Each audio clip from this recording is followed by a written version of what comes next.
Hi, this is Stuart Albertson with Albertson & Davidson, LLP, and I want to talk to you a little bit about the low testosterone lawsuits that are taking place across the country right now, and specifically here in California. What can you expect when you file a lawsuit against one of these giant companies? Well, you can expect that they will not accept responsibility for the harm they brought to you or to your family member.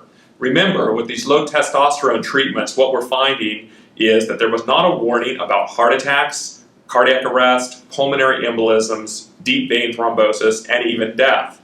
And you, or your family member, was entitled to know about these warnings.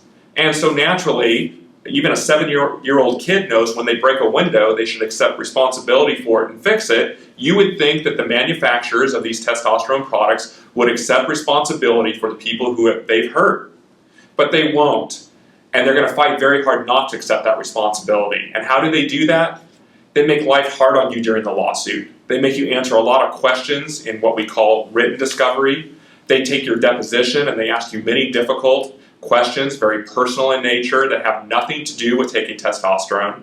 And then they go through all of your medical records and they find every single issue that you've ever had in your entire life.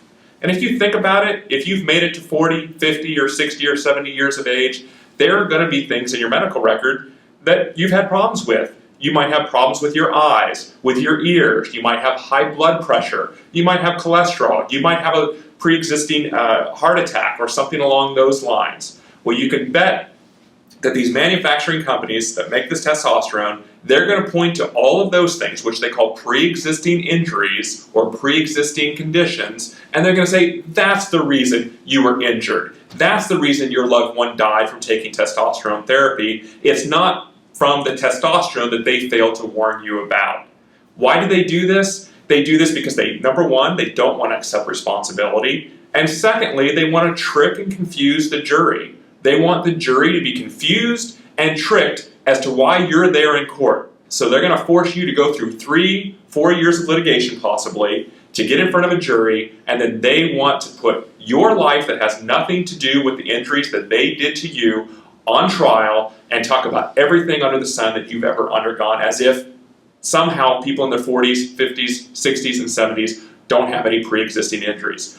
I will not let the companies do that. I will make sure the jury understands that the companies are trying to trick and confuse them by looking at things that don't even relate to the injuries that you've harmed, you've suffered based on the companies failing to give you adequate disclosure of the risks you faced or your family member faced in taking testosterone therapy.